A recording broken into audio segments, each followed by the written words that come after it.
Neverland. Il y a, dans les hauts territoires de l'enfance, derrière les torrents, les ronces, les forêts, après les granges brûlantes et les longs couloirs de parquet, certains chemins qui s'aventurent plus loin vers le bord du royaume, longent les falaises ou le grillage et laissent voir une plaine tout en bas. C'est le pays des lendemains, le pays adulte. Les enfants qui vont près de cette lisière, au milieu des herbes plus hautes que leur épaule, surprennent parfois en dessous d'eux, dans le fond de la plaine, la mort ou des amoureux par accident. Ces apparitions ressemblent à des éclats de verre au soleil. Ils éblouissent et disparaissent aussitôt, cachés par des nuages bas. En retournant vers la forêt profonde avec leur arc et leurs flèches, les enfants croient oublier cette vision, mais elle a semé en eux un noyau de cerise qui grandit déjà à l'intérieur.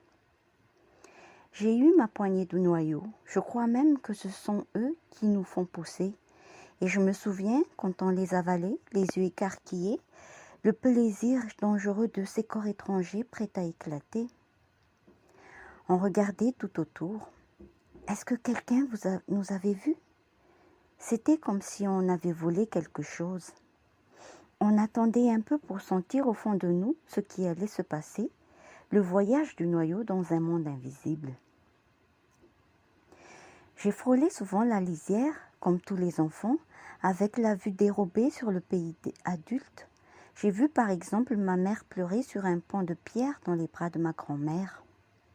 Elles ne m'ont pas vue, j'étais cachée au bord de la rivière, mais j'ai toujours pu me retourner en me frottant les yeux, replonger dans le maquis de l'imaginaire, rêver, laisser croire que je ne savais rien, chasser les étourneaux aux lance-pierres, construire des machines, marcher sur cette couche fine de glace qui ne supporte que le poids des petits êtres.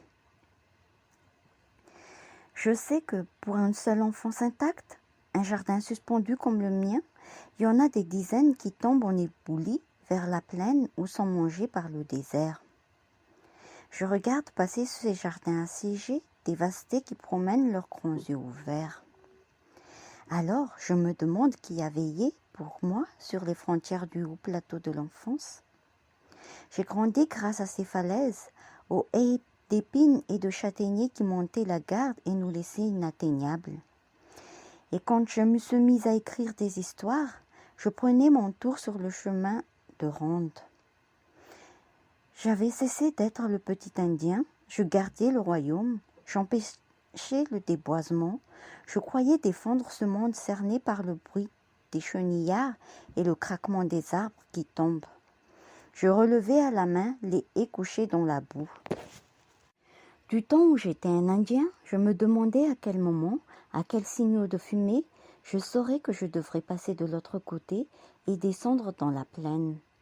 Je regardais l'eau se jeter en cascade au bout du pays. Un torrent devait naître tout en bas. Quand faudra-t-il le rejoindre? Aujourd'hui, je suis incapable de dater ce grand passage. Il me semble seulement qu'un matin, on se réveille adulte dans le regard des autres. On hésite un instant, on ne se sent ni préparé ni volontaire pour le voyage.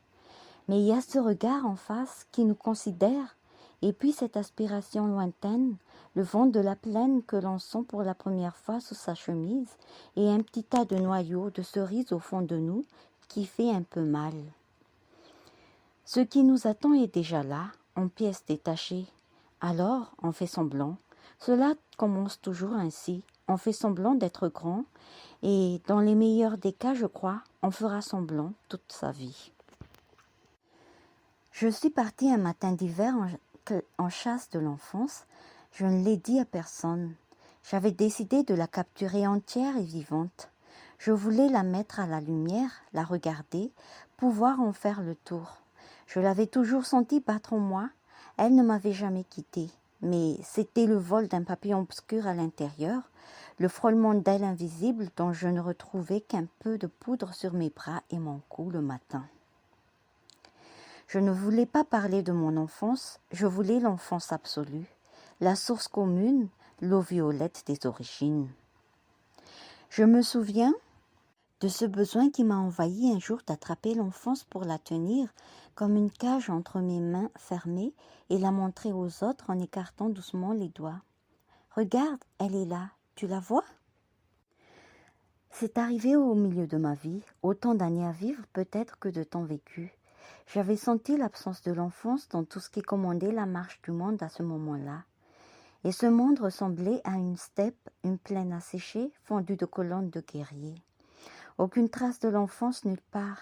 La terre craquait tout autour. Comment y grandir? Il manquait ces noyaux tachés de rouge qui font sonner des grelots morts. Je m'étais équipée comme un chasseur de dragons ou de chimères. Impossible de savoir ce dont j'aurais besoin. J'avais prévu des sarbacanes, les potions, les casiers, les filets, un petit cheval assez rapide, des fléchettes qui endorment et même les brosses de soie et les petites cuillères dont se servent les archéologues pour déterrer des trésors anciens sans les abîmer. J'étais le chercheur d'or, le chasseur fou, illuminé par ce rêve. Je marchais à la verticale sur le chemin étroit avec mon cheval. L'ombre de mon équipage se projetait à côté de moi sur la paroi. Les épuisettes se dressaient dans mon dos comme un bouquet de drapeaux. Je ne savais pas si ce bric-à-brac me servirait un jour. Il existe des filets à la trame assez larges pour ne prendre que les gros poissons. Mais quelle main ne gardera que les petits? Qui l'inventera? Comment attraper l'enfant seul et ne pas l'écraser au fond du filet sous le poids des grands qui étouffent tout? Je croyais qu'un pays la gardait à l'abri, cette enfance, même quand on grandissait. Une province effacée, je rassemblais ses traces. J'avais fait des plans dans mes carnets, des bouts de cartes confuses auxquels manquaient l'échelle et la rose des vents. Cela a pris beaucoup de temps, c'était un voyage incertain. J'ai dormi sous la lune, j'ai travaillé ma technique à chaque étape, le soir près du feu pour retrouver le chemin. Je dessinais ma géographie au crayon bille, les sentiers, les frontières, les cours d'eau. J'ai fabriqué mes outils à la lumière des flammes, taillé au couteau le cadre d'un tamis, cousu le grillage à ce cercle avec du fil de chanvre. Puis, un matin, je me suis agenouillée sur le sable des rivières. J'ai tamisé lentement, jour après jour, mais ce qui m'intéresse, n'est-ce pas ce qui reste dans le tamis? Ce qui m'intéresse est justement ce qui traverse, ce qui échappe, un sable plus fin qu'une fumée, c'est l'enfance. Je me rappelle le jour d'été où j'ai peut-être quitté l'enfance, même si 4 ou 5 autres souvenirs s'agitent aussitôt en moi pour revendiquer la grande traversée. Ce jour auquel je pense, j'avais été capable par mon grand-père, dans sa chambre du premier étage. Ce jour auquel je pense, j'avais été appelée par mon grand-père dans sa chambre du premier étage. C'était la fin du mois d'août, dans la pente douce de l'été qui sent la mûre, l'orage, le cahier neuf, 3 odeurs que je ne sais plus différencier parce qu'elles réveillent la même sensation. Les maisons qui se vident autour de moi, l'horloge qui se met à battre dans sa boîte. Au lendemain du 15 août, les feux de l'été avaient été noyés sous la pluie. Les autres enfants s'évaporaient un à un et les cabanes de juillet ressemblaient déjà aux ruines de civilisations disparues. La chambre de mes grands-parents était la tour de contrôle de notre univers. Une fenêtre tournée sur le soleil levant, la rivière, les prairies, la forêt. L'autre en face attrapait le couchant, la suite de l'eau et des nénuphars, et laissait voir la route départementale, seule preuve de l'existence du reste du monde. Mais la chambre ne se contentait pas de veiller sur le paradis de notre enfance. Elle en était aussi le cœur chaud et vivant.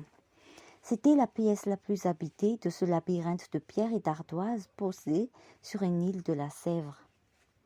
Le reste était impossible à chauffer en hiver, malgré les corvées des enfants pour alimenter avec le bois des forêts l'immense chaudière de cette locomotive. Du bois et des livres, voilà ce que nous devons transporter d'un lieu à l'autre, d'une bibliothèque à l'autre, quelques heures dans l'été.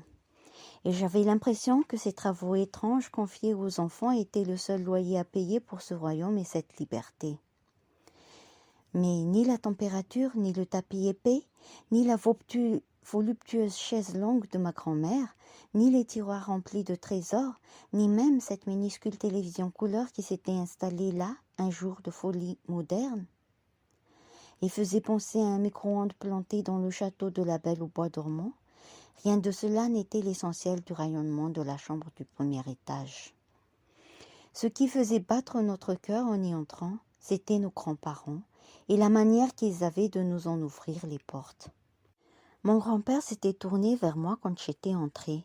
Il se tenait debout devant la fenêtre démesurée, beau comme un héros de Visconti, pantalon beige porté très haut et chemise aux manches relevées.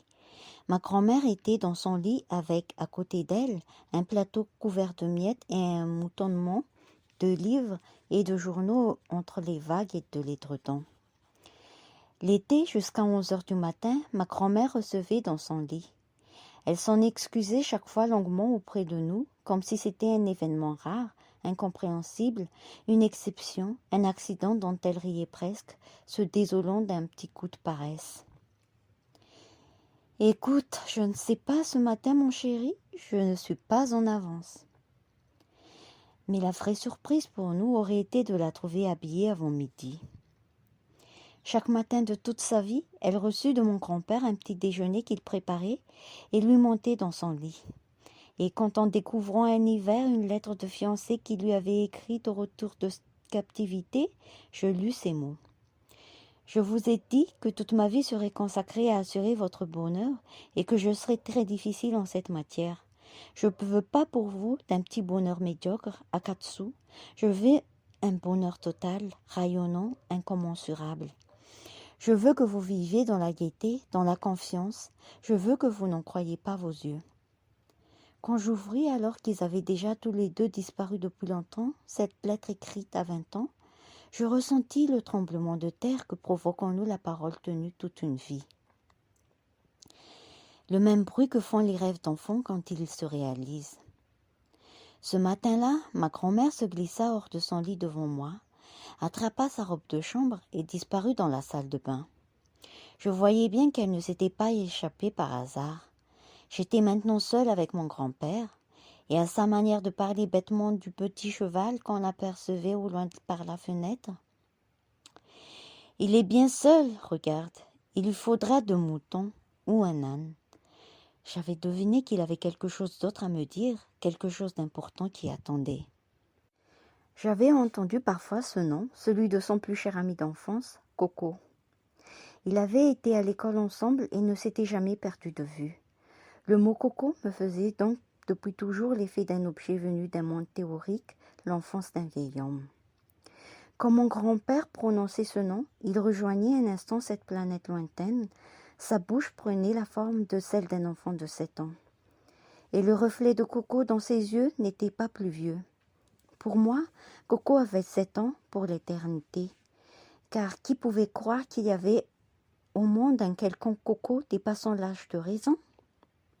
Mais Coco allait avoir 80 ans et sa famille venait de demander à son plus ancien ami s'il pouvait écrire un mot pour le célébrer.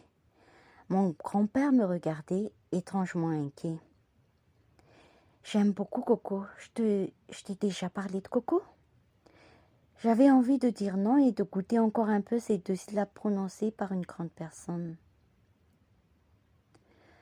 Le problème, dit-il soudain, c'est que je ne peux plus rien écrire. J'ai essayé de sourire. Je connaissais la plume de mon grand-père, la musique de sa langue. La parole était son trésor de toujours. Il avait le génie des mots vibrants. Il était orateur, clown à l'occasion, romantique ou prédicateur selon les jours. Il faisait mécaniquement des vers sans s'en rendre compte, et son unique héros s'appelait Cyrano. Il répéta en regardant par la fenêtre.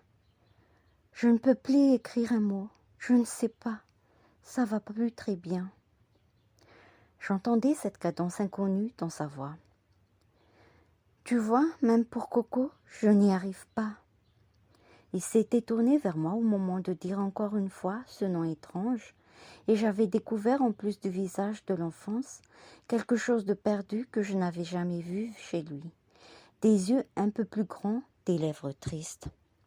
« Je voudrais, s'il te plaît, que tu écrives pour moi quelques lignes à Coco. » J'ai dû sourire encore parce que je ne pouvais pas faire mieux que sourire. Un grand-père demandait un service à l'un de ses petits-enfants. Cela aurait pu être la situation la plus ordinaire, mais ce jour-là, parce que c'était lui qui me faisait cette demande-là, cette demande précise, lui qui n'en avait aucun besoin, à moi qui aimais tant écrire, il ouvrait devant mes pieds un gouffre. Un de ces gouffres qui se creusent un jour entre nous et l'enfance. Ça n'aura pas besoin d'être long. Il regardait ses mains. Je ne sais pas, une page, je te fais confiance. Il attendait une réponse, comme si j'avais pu refuser. J'hésitais seulement à retenir un peu avec moi le grand-père immortel que je m'étais fabriqué. Je ne savais pas si je devais me jeter vers lui et me battre pour ne pas le laisser s'en aller. J'avais peur et j'avais faim à la fois. Peur et faim de cette confiance absolue, de cet abandon, de cette faiblesse. J'avais les talons posés au bord de l'enfance, les mains dans les poches, et je me penchais doucement en avant. On entendait l'eau couler dans la salle de bain. Ma grand-mère écoutait peut-être à la porte. Mon grand-père appuyait les mains sur le petit bureau. Il s'appliquait à se tenir bien droit, trop droit pour être honnête. Je finis par lui dire « Bien sûr que je peux écrire quelque chose !» Il acquiesça longuement de la tête. Lui qui nous récitait Cyrano en entier par cœur, du premier au dernier vers, il m'abandonnait le rôle avec soulagement. J'écrirai dans l'ombre et il signerait. « Je peux faire juste un sonnet, d'accord ?»« D'accord, me dit-il, tout ce que tu veux. » J'aimais bien les sonnets, c'était suffisamment court pour ne pas me démasquer. Je ferai en sorte qu'en lisant ces 14 lignes, même Coco ne se rende pas compte qu'une heure avant de les écrire, le poète était encore un enfant. Poussant la porte de la salle de bain, ma grand-mère réapparut à ce moment-là, dans un nuage de vapeur et de bulles de savon. Elle se parlait à elle-même, affairée. « Voilà, voilà, je suis presque prête, mes petits chéris !» Sans nous regarder une seconde, pour que l'on sache bien qu'elle nous laissait seuls tous les deux avec notre secret. Je pourrais trouver d'autres lieux, d'autres points de vie, d'autres portes dérobées qui seraient celles qui m'ont fait sortir de l'enfance. Impossible de ne choisir qu'un seul point de passage. Cet embarras est le luxe de ceux qui n'ont pas vu brûler leur maison une nuit par surprise. Moi, je suis sortie à petits pas, en m'aventurant vers la lisière, en perdant mon chemin, en oubliant de me retourner. Je n'ai pas connu cette boule de lumière et de peur qui laisse certains enfants dans une couverture, sur la route ou au fond de leur chambre, les yeux secs et les cils fondus. Ceux-là, ceux qui ont connu ce feu, sauront pour toujours, à la minute près, le moment précis où tout s'est arrêté. Mais il me semble que j'écris aujourd'hui pour traverser les flammes avec eux, dans l'autre sens, et retrouver les lieux intacts. Je n'ai pu d'abord que sentir le monde, le froid d'une vitre sur laquelle on écrase son nez, le bruit d'une scie lointaine, l'odeur du matin, le goût salé du bois de mon lit. Je sens, je regarde. Les fissures sur le plafond, la respiration du chien. J'écoute les voix de l'autre côté du mur. Je serre le drap dans mon poing. Une ombre bouge sur le rideau. Je retiens ma respiration pour mieux entendre. L'enfant est une île. Il ne sait et ne possède rien. Il devine des forcément sous les bandelettes qui serrent son corps. Pour lui, le lendemain n'existe pas. Le passé a déjà disparu.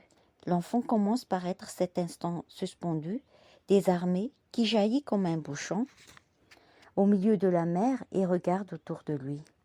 Et quand il sera ivre d'avoir senti, quand il aura l'intérieur tapissé de ce qui l'entoure, il se mettra à imaginer. Il découvrira cette énergie renouvelable à l'infini, l'imaginaire.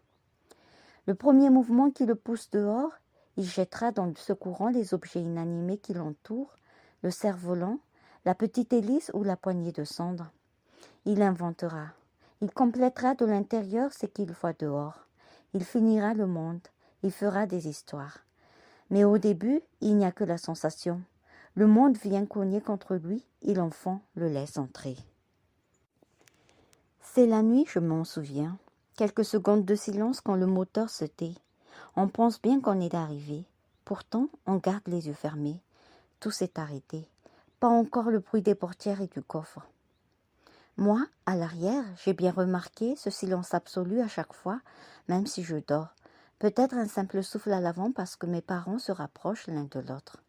Peut-être qu'ils respirent juste sans bouger. Peut-être qu'ils s'embrassent. Et s'il pleut, l'immobilité dure un peu plus longtemps pour profiter du sec et prendre de l'élan. Je dors. Je ne suis pressée de rien. La route est une bande-son délicieuse pour les enfants endormis. Je sais que mes parents se sont retournés, un froissement ample qui s'interrompt. Ils nous regardent longtemps.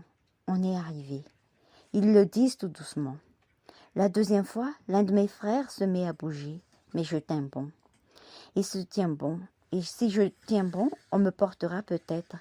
J'essaie de ne pas sourire, de ne pas bouger un cil, mais je viens soudain de me rappeler l'endroit où la voiture s'est arrêtée. Je pourrais bondir. Les vacances. On est arrivé. Je pourrais me précipiter dans la nuit. Je résiste. Je veux me laisser porter dans les bras. Je garde la surprise pour le lendemain. J'attends. Quand mon père me prendra contre lui, on fera tous les deux semblant de ne pas savoir que je ne dors pas. Le froid nous traversa. On est arrivé. Je sentirai les rainures de la banquette imprimées sur mon visage. On grimpera dans les étages, à travers les couloirs et les chambres glacées. Mais je retrouverai le bruit des portes, celui du pas de mon père sur les différents sols, l'odeur de l'escalier de pierre, cet atlas sensible de la maison que je parcours comme si j'avais les yeux ouverts. Je reconnaîtrai aussi le lit sur lequel on me pose. On retire mon manteau en me tordant le bras. L'art délicat, l'art impossible de déshabiller un enfant qui dort. Les bras sentent la pluie et la cire. Un frisson se met à courir en moi. Une vague de froid et de joie emmêlée. Je plonge dans les plumes de l'oreiller pour ne pas crier. La lumière s'éteint. Mais au même instant, je suis aussi sous la pluie juste en bas. Au volant d'une autre voiture, devant la grille, je suis presque sûre d'avoir vu s'éteindre la lumière de la fenêtre. Tout est fermé. Personne n'a dormi ici depuis longtemps. Je n'ai plus la clé du portail. Je suis venue pour l'enfant qui est là-haut, l'enfant que j'étais, qui entend s'éloigner le pas de son père et résonner la porte de l'escalier en pierre. Il est minuit, j'ai mal au ventre. Je sors de la voiture et j'escalade la grille. Je pense à la quête qui m'a mis sur la route. Je cherche ce petit sonnet qui m'a sorti de l'enfance. Il doit être au 2e étage, dans l'ancien bureau de mon grand-père. Le poème est resté là, j'en suis certain. Je suis partie des heures plus tôt, à la tombée de la nuit, sans l'avoir prémédité, pour prendre d'assaut la forteresse abandonnée. Alors, en équilibre au sommet de la grille, dans la lumière des phares, un souvenir me revient. Je me rappelle, vers 8 ou 9 ans, m'être convaincue que j'étais l'objet d'une conspiration générale. Il me semblait que j'étais une fiction cultivée par mes parents et par tous ceux qui m'entouraient. De toutes parts, on essayait de me faire croire que j'étais bien moi-même, mais j'avais repéré les indices qui prouvaient que je n'existais pas. Et quand ils s'adressaient à moi le plus normalement possible, quand ils mettaient un couvert à mon intention sur la table, ils faisaient tout semblant que j'étais bien là. Je n'en avais parlé qu'à mon grand frère. J'étais allée le retrouver dans sa chambre au milieu de la nuit. À la fin, j'avais dit « Voilà !» Il était resté silencieux dans le noir. J'avais ajouté « Comme ça, tu sais ?» Il avait pris le temps d'y réfléchir avec beaucoup de gravité et s'était finalement associé à mon sort, certain d'être victime de la même machination. Nous étions tous deux absents, deux fantômes, deux êtres inventés et réinventés tous les jours dans un but mystérieux. Je me souviens de mon soulagement quand il m'a rejoint dans ma joie de ne pas être seul pour allumer chaque matin les contrefeux de l'imaginaire. À aucun moment ce grand soupçon ne m'a vraiment inquiété. Cela donnait même une certaine plasticité à nos vies. Nous n'avions plus qu'à les tailler comme nous voulions, comme des histoires que nous racontions. D'ailleurs, des gens surveillaient de près cette mise en scène. Le type derrière moi dans la rue, quand je rentrais de l'école, n'était pas là par hasard. J'en entendais un autre passer sur les toits, la nuit, quand le vent se levait. Il veillait à ce que chacun joue parfaitement son rôle.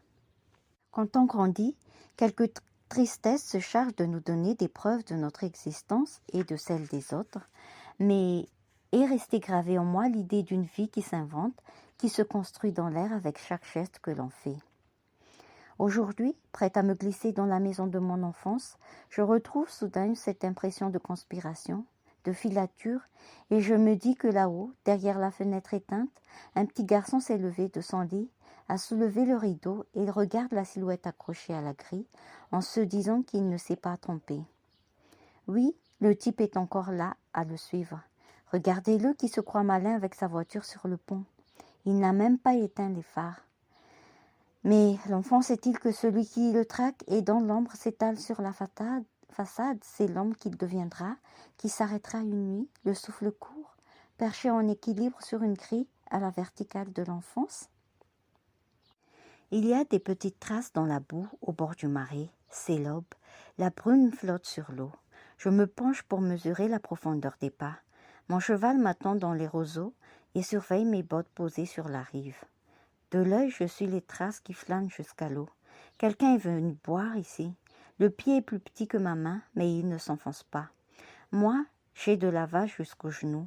J'ai retroussé mon pantalon. Mes carnets sont à l'abri dans mes bottes. Je regarde les sols le long de l'eau. L'enfant y est peut-être encore. Je l'ai manqué de peu. Je veux les retrouver, lui et son pays. Mon cheval remue soudain. Il tourne vers moi son front plat et ses yeux. A-t-il enfin compris ce que je cherche, lui qui me prend pour un fou? Sent-il traîner ce souvenir autour de nous dans les roseaux? Je ne suis pas le premier à être parti un matin en chasse de l'enfance. Les rois mages, les ogres, les loups des contes de fées, les soldats du roi d'Hérode, ceux des reines stériles, les raconteurs d'histoires, les poètes et tous les capitaines crochets du monde, poursuivis par le diktat du temps, y cherchaient.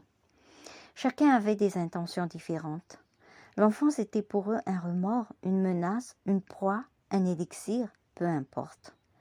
Mais leur piste croise la mienne, et dans la proximité de ces chasseurs, dont je vois parfois les feux de camp éteints en traversant une clairière, je reconnais la quête qui me réveille en sursaut au milieu de la nuit. Je reste longtemps sur le dos à dériver dans mon sommeil. Puis je me lève pour boire un peu d'eau à ma gourde. Je voudrais tant de rencontrer ici l'enfant qu'on croise en pyjama dans l'obscurité. C'est un petit globe terrestre chiffonné qui marche avec ses forêts éteintes, ses lacs, ses cités lumineuses. J'entends sa respiration et le frottement de ses pieds. Je dis son prénom dans la nuit, il ne répond pas forcément. Il a oublié ce qu'il fait là et pourquoi il est sorti de son lit. Je le raccompagne. Ce n'est pas encore le matin. Il ne comprend pas. Pour lui, le matin jaillit dès qu'on ouvre les yeux. Pourquoi ce n'est pas demain? Mais il fait confiance. Il se laisse entraîner par la main. Dans l'enfance, le temps et la nuit sont un trésor qu'on ne compte pas, qu'on ne découpe pas en heures ou en minutes. On regarde ce coffre rempli, on y plonge la main et les bras, les yeux fermés sans jamais toucher le fond. La brume commence à s'enfoncer dans l'eau. J'essuie mes pieds nus dans l'herbe et je remets mes bottes. Il faut repartir. Mon cheval s'est approché de la rive. Je me dirige vers lui. Il y a la légèreté de tous les matins, la grâce des recommencements. Il file comme si je ne pesais rien. Je me penche à son oreille. Emmène-moi là-haut. Les jours passant, j'ai allégé mon équipage. Un jour, j'ai laissé au pied d'un arbre ma quincaillerie de filets et de sarbacane, puis les cordes, puis les appâts. Et le lendemain, des livres que j'avais cru utiles à ma quête. Je garde seulement mes carnets. Je n'ai besoin de rien d'autre que ce que je porte en moi. Je me souviens du matin où tout a commencé. À peine levée, j'avais traversé la ville sans croiser un seul enfant. Il pleuvait. Je rentrais en courant sous les porches des immeubles pour débusquer des petits vélos ou des dessins à la craie sur le sol. Rien. Pas un enfant nulle part, pas une poussette pliée dans un coin. Il y a, vers 9 heures du matin, une éclipse de l'enfance dans la ville. Même en passant près des murs des écoles, on n'entend pas une voix d'enfant. Et en levant les yeux, on ne voit que les néons allumés au plafond des étages. J'avais déjà remarqué cette disparition, mais pour la première fois, elle m'alertait. Elle m'ouvrait les yeux. Je sentais comme elle déséquilibrait le monde. Tout me semblait à l'abandon. À l'abri, au comptoir d'un café, j'ai feuilleté les journaux. Pas une page, pas un mot ne parlait de l'enfance. Cela arrive chaque jour. aucune trace, aucun visage d'enfant sur l'écran bruyant dans un coin de la salle. Et puis j'ai vu par la vitrine une femme se baisser très bas sur le trottoir, sous la pluie, et tendre la main vers quelqu'un que je ne voyais pas, caché par l'angle de la rue. Elle souriait. Je respirais à nouveau en m'approchant de la vitre. Étaient-ils enfin revenus? Mais c'était un chien minuscule qui traînait sa laisse dans l'eau du caniveau. Il portait un petit costume boutonné en laine. Elle l'a pris dans ses mains mouillées. J'ai marché encore longtemps dans les rues, aspiré par cette grande absence. Et malgré des signes qui réapparaissaient peu à peu, un petit chausson abandonné dans une flaque d'eau, une femme enceinte, un landau vide attaché avec un cadenas, malgré ces signes qui me promettaient que l'éclipse ne durerait pas, j'avais déjà décidé de m'en aller, tenter d'attraper l'enfance, monter vers ce grand réservoir caché dans une combe profonde au-dessus de nous. Un jour pourtant, on surgit dans leur vie. Les enfants nous entendent venir de loin. On plante nos antennes relais et nos boutiques. On allume en grand des lumières. Les haut-parleurs crient de ne plus avoir peur, alors que personne ici avant nous n'avait jamais eu l'idée d'avoir peur. Un jour, on surgit, on prend des airs de compassion, comme si l'enfance était une maladie qui finirait par s'arranger. On s'approche des petits, on remplit leurs mains et leurs jours. On leur apprend qu'ils peuvent tomber, on devance leur faim, on les occupe. On décide de donner un nouveau nom au temps lent de l'enfance, on l'appellera l'ennui. Ainsi commence l'occupation. Avant nous, les heures étaient élastiques. Les enfants les tendaient comme de la pâte qui s'étire et se met en boule. Cette pâte levait lentement dans la chaleur de l'été. L'hiver, elle patientait comme les bulbes de jonquille sous la terre. La rêverie était le ferment des jours. Elle ne laissait aucun vide, elle ne tenait pas seulement dans la tête de l'enfant. Elle débordait dans son corps entier. Il sentait la brûlure quand soufflait le dragon, tremblait de froid en chassant l'ours dans la neige. L'enfant rêve d'abord avec sa peau et sa sueur. Après des heures de course entre mes draps, j'ouvrais les yeux, épuisé, trempé, les jambes trop lasses pour aller jusqu'à la chambre de mes parents. J'embrassais mon oreiller. Et la rêverie s'écoulait au-delà de moi. Elle déguisait les passants, faisait grandir les sauterelles à la tête des géants, mettait des troupeaux de chevaux sauvages sur le plafond au-dessus de mon lit, des fées dans les rideaux. La rêverie recouvrait le monde de sa vague comme la brume entre les montagnes. Avant l'occupation, la vie était une succession d'instants qui se touchaient parfois, mais ne se mélangeaient pas. Une fièvre attrapée un jour de pluie, par exemple, n'était qu'un chapelet d'instants, rempli de mêmes rapports et dont le contenu tenait dans le gradin ou de mots qu'on n'avait pas besoin de prononcer. Pluie, maison, silence, pluie, attente, dessin, pluie encore et embellie, joie, manteau, herbe mouillée, chute, boue, toit glacé, retour, chemise de nuit, feu, bouillon, lit, fièvre, obscurité, larmes, frissons, lait au miel, consolation. Notre vie était un collage de ces événements qui racontaient une histoire qu'on ne voyait même pas. Chaque instant suffisait et faisait dans la bouche comme les berlingots, de lait sucré ou comme les malabars.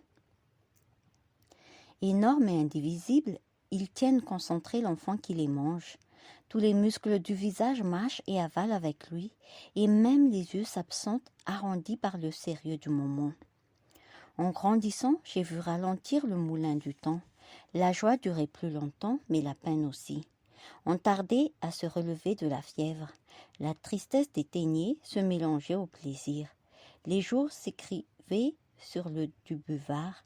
J'avais perdu la trace de l'instant pur.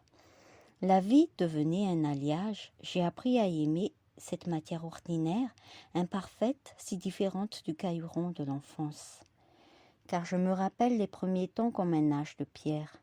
Le galet était dans la main, dans la poche. La pierre rebondissait. Elle faisait des ricochets et disparaissait. Le silex donnait juste des étincelles, jamais de flamme mais l'odeur du brûlé, et l'incendie caché dans un repli à l'intérieur. Je devinais que le feu m'apparaîtrait plus tard un jour en grandissant. Ce mystère me tirait en avant. Après l'eau du commencement, si lointaine, mais dont je crois parfois me souvenir, l'enfance a donc d'abord été ce temps de pierre, d'un seul bloc, ou bien ce temps de sable, la pierre liquide dans laquelle on trempe son corps au soleil. L'âge de bois est venu ensuite, vers 6 ou 7 ans. Le végétal nous prenait par l'épaule. L'arbre était le rival, le camarade. On se battait avec un morceau de bois, on escaladait des branches, on fauchait les fleurs avec le pied en courant dans l'herbe. On s'accrochait aux hameçons des ronces, on soufflait sur les pissenlits pour l'éparpiller dans l'air.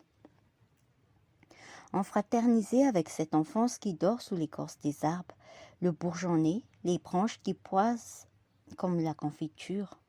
L'arbre, c'était le copain, l'artisan des cabanes, le bâton qui court à côté de nous dans les rapides, le long du trottoir.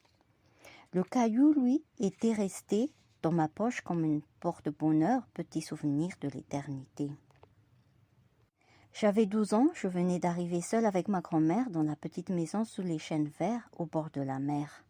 Une île qui sort de l'eau comme un sous-marin en juillet et plonge quand je m'en vais. Cette fois, c'est l'autre grand-mère, celle qui m'appelle Mimi mon ange en secret, qui, si je la rejoins à 4 ans et demi dans son lit barricadé de livres. Et quelle que soit l'heure de la nuit, la lumière ne s'éteint jamais sous sa porte comme si elle attendait quelqu'un. Elle lit toute la nuit. Du soir au matin, le chignon défait sur les épaules, elle s'en va dans des villes lointaines. Impossible d'oublier ce trait de lumière sous sa porte qui m'a fait croire que lire, c'est attendre quelqu'un. Je remonte de la plage, le vent est resté derrière la dune. À chaque pas, le parfum des fougères se mélange un peu plus à celui des pommes de terre sautées. J'entre dans la cuisine. Ma grand-mère a déjà mis les 2 assiettes sur la table. Elle me demande « Tu es allé voir la mer ?» Les pommes de terre claquent dans la poêle avec le romarin. La maison est encore froide. Je fais rouler du sable sous mes pieds nus. Oui, j'étais dans les rochers. Il m'avait l'air plus grand l'année dernière. Elle sourit sans me regarder. C'est toi qui grandis. Aujourd'hui, je me souviens exactement de ces mots. Et c'est vrai qu'en grimpant sur mon rocher, je me suis senti soudain différent. Une autre ligne à ajouter peut-être dans le cahier des jours où l'enfance m'a quitté.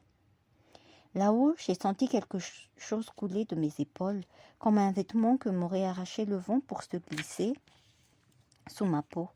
Et la poitrine soulevée par ce courant d'air chaud à l'intérieur, j'ai cru pouvoir m'élever un peu au-dessus de moi et me regarder sur le rocher. Je m'observe avec attention. Je vois ce qui m'attend. Les nuages filent en accéléré. La mer se plie et se déplie. Les ombres changent. Des murs se construisent devant les vagues. La ligne blanche du continent en face. Des gens disparaissent sur le sable. C'est sûrement cela que ma grand-mère appelle grandir, monter un peu dans l'air et se voir enfin. Je suis venue chercher ce poème perdu depuis 30 ans. Mon grand-père n'est plus à la fenêtre de sa chambre, mais je suis là sous le toit de mon enfance. Je porte une lampe sur le front. Il y a devant moi dans la nuit l'escalier de bois qui mène au bureau. La maison est vide, encerclée par la rivière. L'électricité est coupée. Après avoir franchi la grille, j'ai traversé l'herbe trempée, retrouvé la clé de la porte blanche. Maintenant, je sens monter ce goût de cendre que j'avais dans la bouche quand ma tête cognait le sol de la cour de l'école. Je m'agrippe à la rampe et je monte. Un jour où j'étais tout petit, il m'est arrivé de me réveiller seule en plein après-midi dans cette maison. Je suis sortie de mon lit, tout nu, en culotte d'éponge. À pas de louveteau, encore assommé par la sieste, j'ai pris le grand couloir. J'ai traversé des chambres désertes, les cheveux collés sur le front. Je dérivais de pièce en pièce. Il n'y avait plus personne. 2 heures plus tôt, je m'étais endormie dans le bourdonnement de l'été. Le concert du déjeuner des parents, le parfum du vin et de la viande sous les portes, les cris des enfants montant de l'herbe vers le volet de ma chambre, et je me réveillais tout à coup dans un théâtre vide. Je suis descendue vers l'entrée en m'appuyant d'une main sur le mur. Je m'arrêtais à chaque marche pour écouter ma respiration. Pas un bruit nulle part, pas une voix. Pieds nus dans la cuisine, entre les chaises de la salle à manger, sur le carrelage tiède, les tapis, la pierre, dans l'odeur de sous-bois du salon, je me promenais après la fin du monde. Personne, ils étaient partis. Je n'osais même pas appeler. Mes lèvres restaient serrées comme si c'était elle qui me maintenait debout sur mes jambes. Un seul son entre les dents et je me serais écoulée. Je regardais les objets et les meubles. J'ouvrais enfin les yeux sur le monde. Ma solitude me faisait exister pour la première fois. Il me semblait qu'ils m'observaient aussi, ces meubles, comme des chiens couchés voient passer le désespoir de leur petit maître. J'ai fait glisser une chaise pour coller mon visage à une fenêtre. J'ai attendu très longtemps, l'œil tendu vers le pont où surgirait peut-être quelqu'un. Puis je suis descendue de ma chaise. J'ai poussé la porte de l'entrée. Un gros seau d'eau chaud m'a noyé tout entier.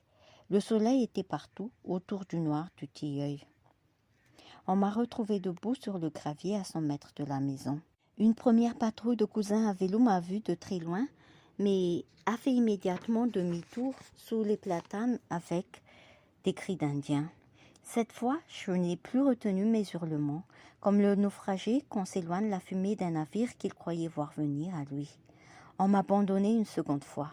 Je me suis effondrée dans la poussière du chemin, en attendant les vautours ou les chiens. Mais ils sont revenus par dizaines, adultes et enfants mélangés, à pied, en barque, à mobilette, tous alertés par le pont rouge à vélo, affolés par la culpabilité de m'avoir laissé derrière eux, alors qu'ils étaient allés prendre le café ailleurs, de l'autre côté des bois. Et je les ai noyés enfin de mes larmes, malgré la tendresse, malgré les sucres dont on me remplissait la bouche, malgré les baisers dans mes cheveux. J'étais un héros, un rescapé. On me portait en triomphe. Regardez son courage. Tout est fini, voilà. On essayait de me faire rire en embrassant mon ventre. On me promettait des cabanes, des promenades en bateau. Moi, je m'étouffais dans mes sanglots si longtemps retenus.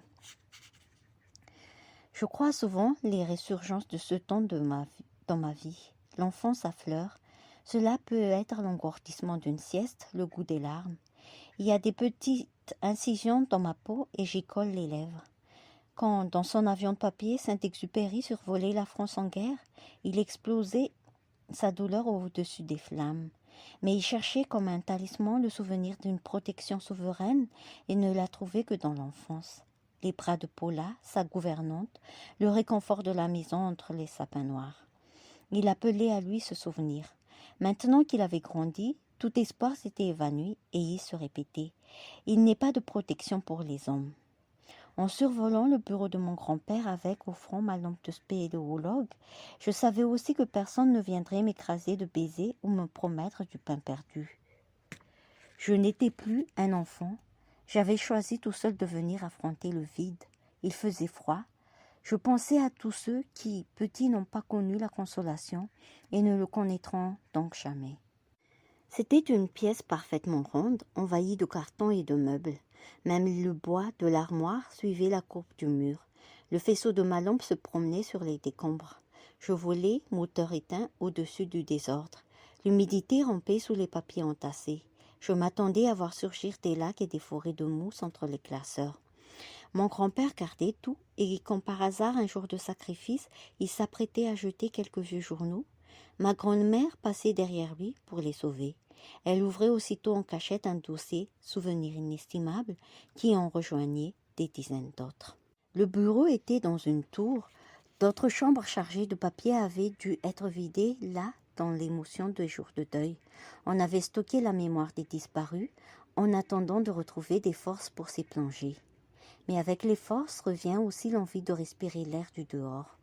Les cartons n'avaient jamais bougé. Dans ce cimetière de souvenirs et de mouches mortes, une averse de petits mots s'était abattue.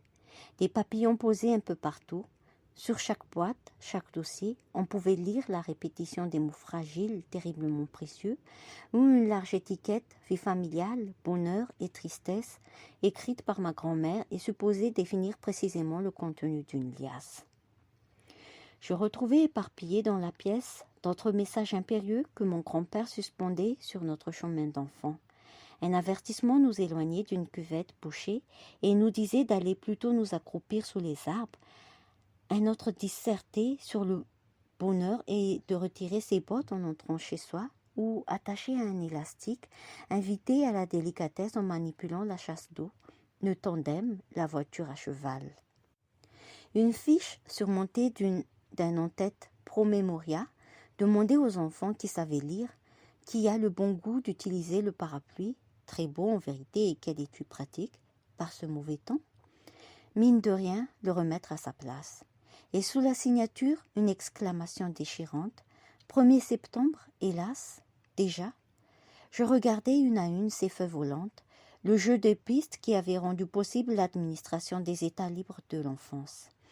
Les mots étaient toujours signés, la direction ou le régisseur, comme si nous étions les employés d'une fabrique des jours heureux. Et nous l'étions.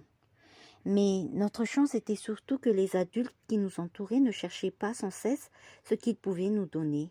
Ils nous regardaient attentivement, nous espionnaient pour voir ce qu'il y avait à nous voler, tout ce que nous possédions et qu'il avait perdu.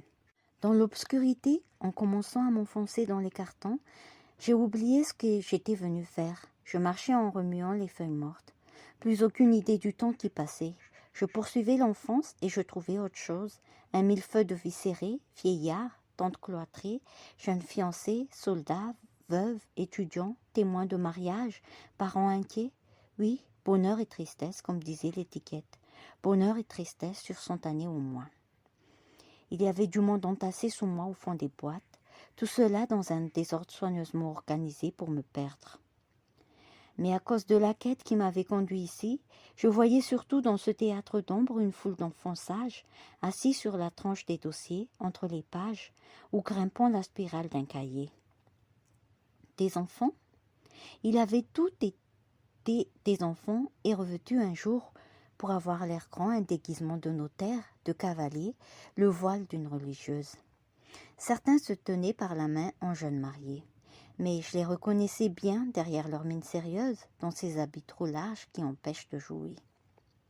À 4 heures du matin, je n'avais pas trouvé le sonnet et ma lampe faiblissait sur mon front.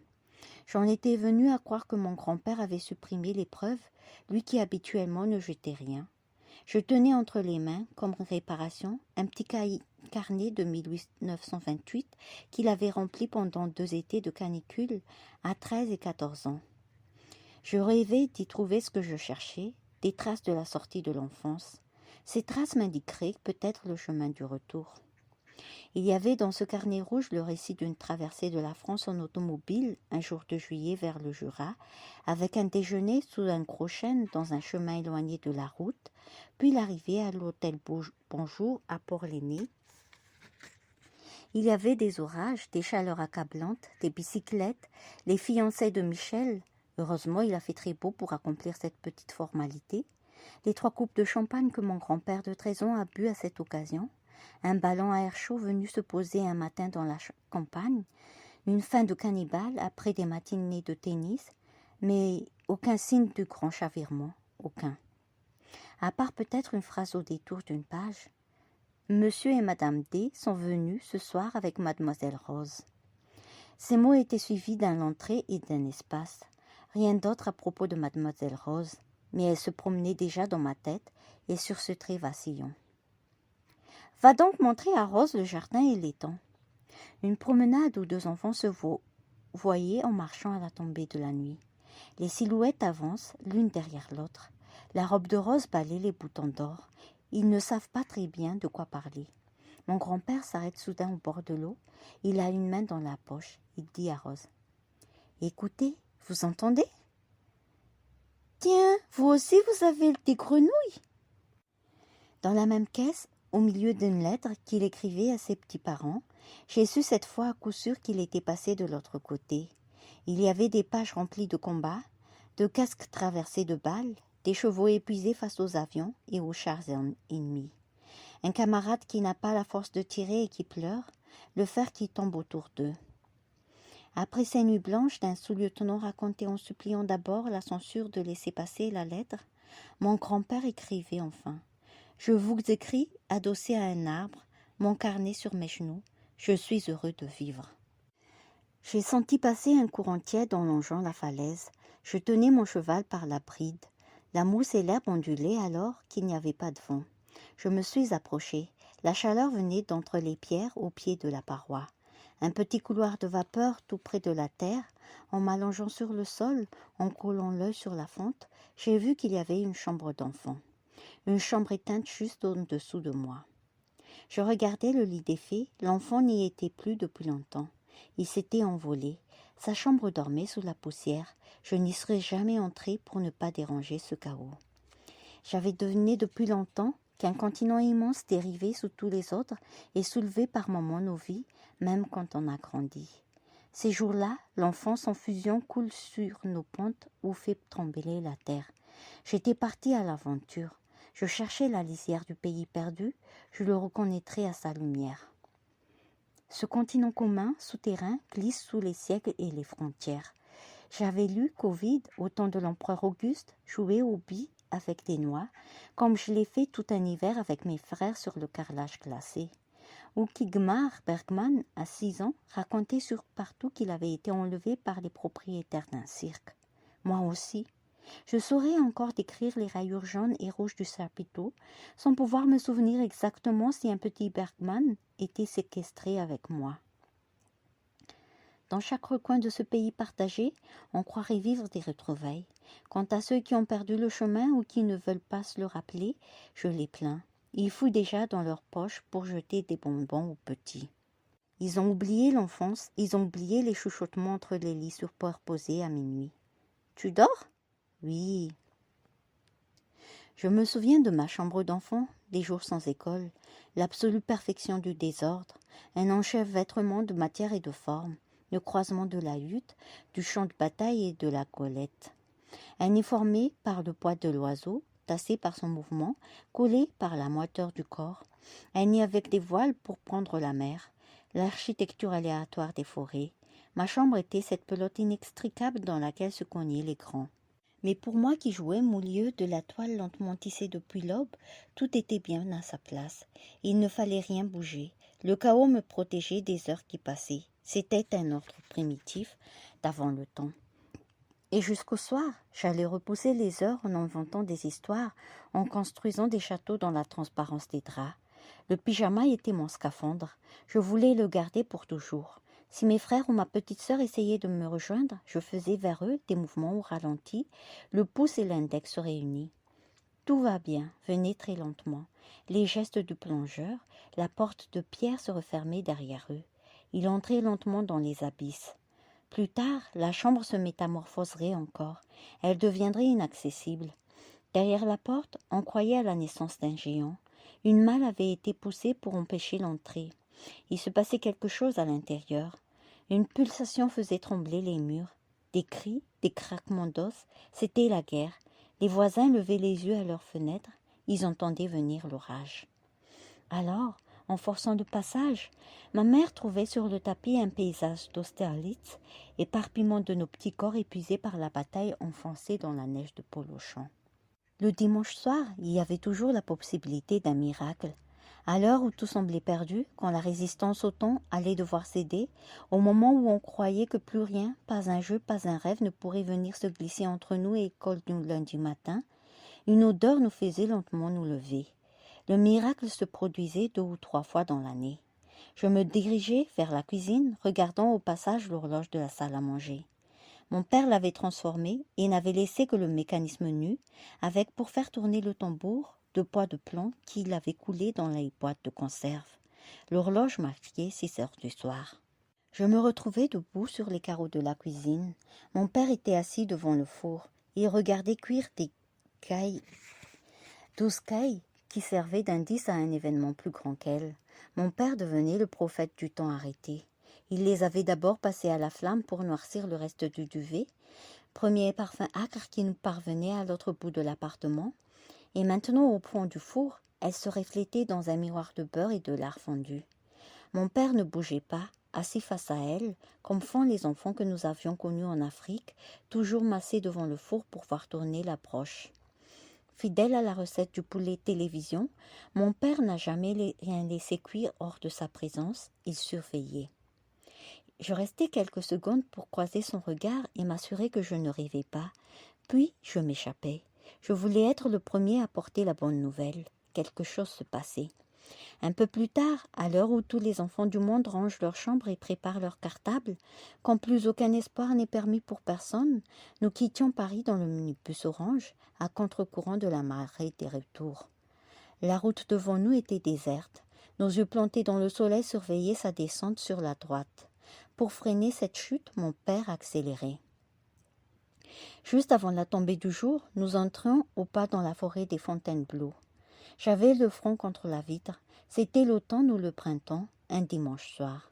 Nous nous garions dans un endroit désert. Les cailles étaient déjà dans des sacs sur notre dos, enveloppés plusieurs fois dans du papier d'argent. Nous montions entre les hêtres et les rochers en file indienne. Le cuir gris des troncs, les fougères, le rayon de lumière qui nous servait de cap. Nous arrivons enfin tout en haut. Le soleil était là, rose et or tombant sur les pins. Un rocher plat nous attendait. Les cailles étaient encore chaudes entre nos doigts. Nous les dévorons en silence une à une en y plantant les dents. Nos mains et nos visages luisaient sous le ciel mauve, petits enfants de Cro-Magnon couchés sur un tapis d'épines de pin. Le froid et l'ombre recouvraient très vite la forêt. On sautait dans les rochers pour retenir encore le temps.